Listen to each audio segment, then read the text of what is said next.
ميسر كل عسير، ويا جابر كل كسير، ويا مغني كل فقير، ويا مقوي كل ضعيف، ويا ناصر كل مظلوم،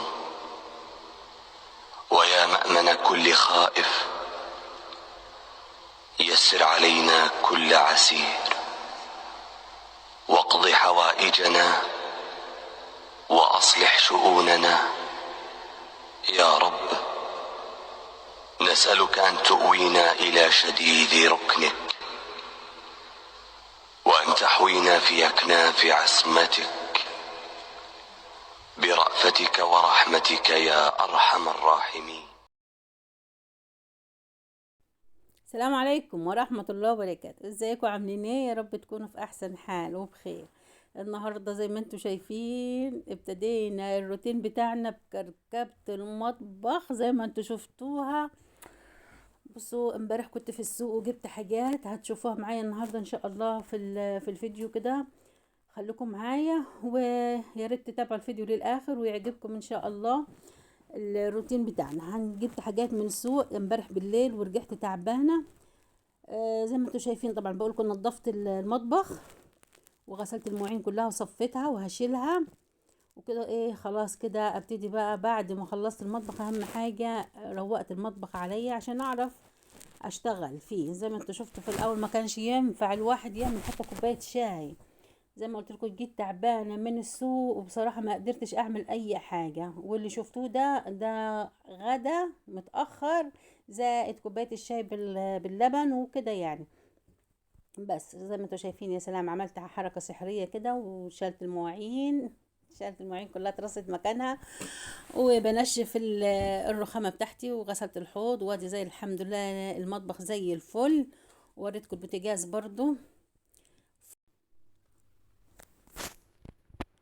اهم حاجه بحب انشف الرخامه كده عشان يبقى لها لمعه وميبقاش فيها الميه موجوده.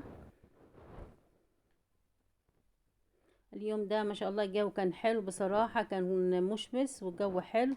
زي ما وريتكم برضو في اول الفيديو كانت مغيمه شويه، بس بعد كده الشمس طلعت وبقى الجو حلو دافي. مليت الكولمون بتاعي برضو بعد ما غسلته. الكولمون بملاه ميه من الحنفيه بنات، بدل ما نشرب ميه من الحنفيه كده بيبقى برضو ميه الكولمون حلوه بتبقى راسيه مش زي ميه الحنفيه، بس مش بحط لها تلج يعني. بصوا بقى، جبت كرومبه، ده اول المشتريات اللي جبتها من السوق امبارح بالليل. جبت الكرومبه الحلوه دي، شايفين ما شاء الله هي حلوه وكبيره.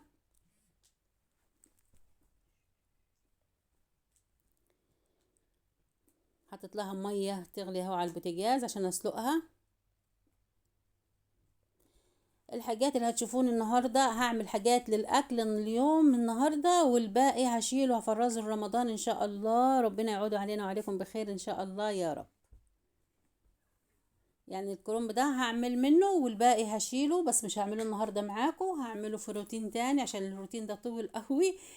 هعمله معاكم في يوم تاني ان شاء الله، لاني انا النهارده مش هعمل المحشي، هعمله في يوم تاني وهصوره معاكم باذن الله.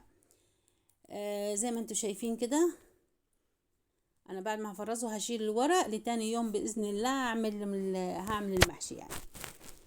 وباقي الورق هشيله زي ما قلت لكم كده ايه لرمضان ان شاء الله. يعني كل ما تنزلي كده هاتي حاجه وشيلي في الفريزر، ما تجيبيش مره واحده. محدش يقدر يجيب كل حاجه مره واحده. يعني مره في مره كده اشيل مثلا كرنب مره في مرتين واحطه في الفريزر لرمضان باذن الله. وجبت سبانخ ان شاء الله هتشوفوها معايا برضو هفرزها باذن الله. قطعت اهو الكرنبة وسلقتها، هركنها بقى على جنب لما افضل باذن الله تكون هي بردت كده، الورق بتاعها برد وايه واوضبها واطلع منها العصب واشوف اللي هفرزه وهشوف اللي هسويه بكره باذن الله، او هعمله بكره يعني ان شاء الله. قعدت كده بص بقى معايا شويه فراوله قاعدين يمكن ليهم 3 4 ايام قاعدين في التلاجة محدش واكلهم. غسلتهم كويس وصفيتهم وهقطعهم كده واحط لهم سكر واحطهم برضو في الفريزر لرمضان ان شاء الله. باذن الله يعود علينا وعليكم الايام بخير يا بنات باذن الله. يعني حاجات بسيطة كده، ومرة في مرة هتلاقي الفريزر بتاعك ما شاء الله مليان. آه ومش هتحسي بيه، يعني مش هتحسي زي لما تاخدي مثلا مبلغ وقدره تنزلي تجيبي حاجات. شوية شوية كده، وزي ما بقولك مرة في مرة هتلاقي ما شاء الله عندك حاجات كتير في الفريزر بتاعك. واي حاجة هتحطيها في الفريزر هتنفعك في اي وقت، تطلعي وتعملي باذن الله. رمضان غير رمضان كله بينفع في الفريزر. اهم حاجة الفراولة بتاعتك لما تفرزيها تفرزيها بسكر، ما تفرزيهاش على كده.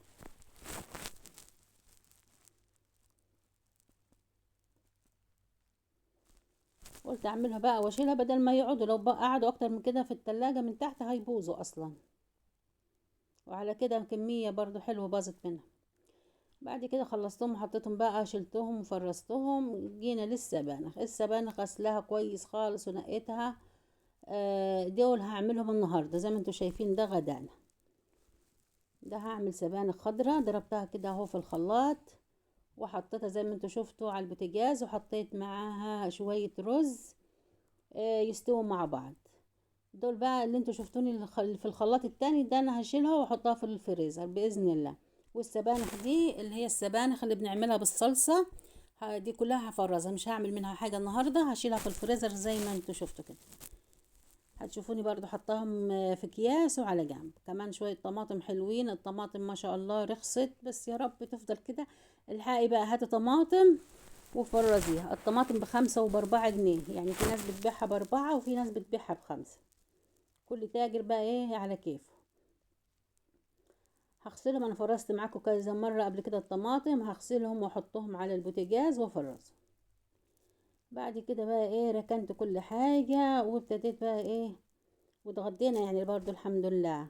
هبتدي اعمل معاكم كيكة كده ببيضتين وكوباية سكر وعندي واحدة من السفندي هاخدها كده، واخد البشر بتاعها واقسمها على 2، واخد العصير بتاعها، وهعمل احلى كيكة بالسفندي.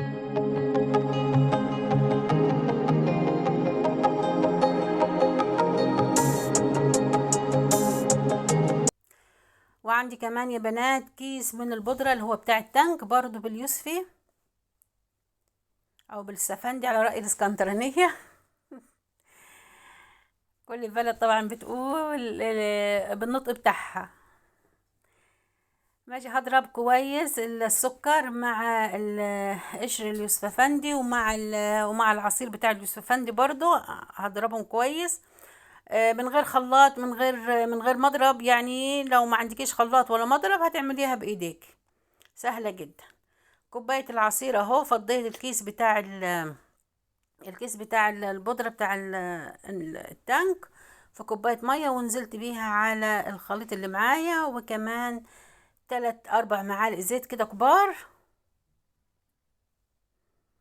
لو عايزة تبدلي الزيت بالزبدة هقلبه كويس جدا كده، وهنزل بالدقيق. الدقيق معايا كوبايتين منخولين،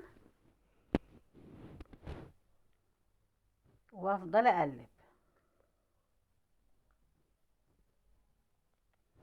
بجهز الصينية اللي انا هحط فيها الخليط بتاعي. معايا برضو باكو من البيكنج باودر. الكيكات حلوة خالص طبعا في الشتاء زي ما احنا عارفين يا بنات. ممكن تمشي معاك العشاء كده مع كوباية لبن، او الصبح مع كوباية شاي بلبن للفطار، او بتنفع بصراحة اي حاجة بتعمليها في بيتك بتنفعك. بعد هنا اهو القالب معايا كويس، ورشة من الدقيق كده بدره. مولعة الفرن بتاعي طبعا من اول ما ابتديت الكيك. بوريكم القوام بتاعت الكيكة بتاعتي. شايفين لونها؟ حتى لما هتستوي وتطلع من الفرن هيبقى برضو لونها جميل خالص. كيكة اليوسفي دي بقى من احلى الكيكات بصراحة.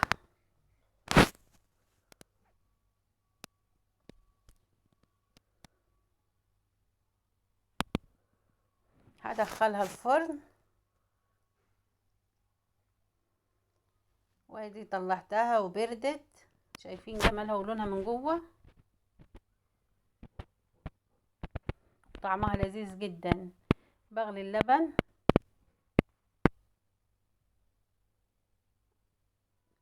بوريكم جمالها وطراوتها قد ايه. حطيتها في علبة طبعا وغطيتها كده بحفظها، طبعا متدخلش التلاجة، الدنيا الشتا. وادي الكياس بتاعت السبانخ اللي انا هفرزها، وده السبانخ الخضراء هحطها على البوتاجاز تاخد غلوتين بس، واشيلها تبرد وادخلها الفريزر. اتفضلوا بقى معانا شاي بلبن. وده كان عشانه، وده كان عشان الخفيف، وده كمان كان الروتين بتاعنا، الروتين خفيف كده. تجيب حاجاتك من السوق وتعملي اللي تعمليه في البيت والباقي شيليه كده، وهتلاقي تلاجتك مليانه وفريزلك مليان من هنا لرمضان ان شاء الله. وفي نهاية الفيديو اقول لكم ما تنسوناش باللايك والاشتراك وتفعيل الجرس يا حبايب عشان يوصل لكم كل جديد ان شاء الله. واقول لكم السلام عليكم ورحمة الله وبركاته.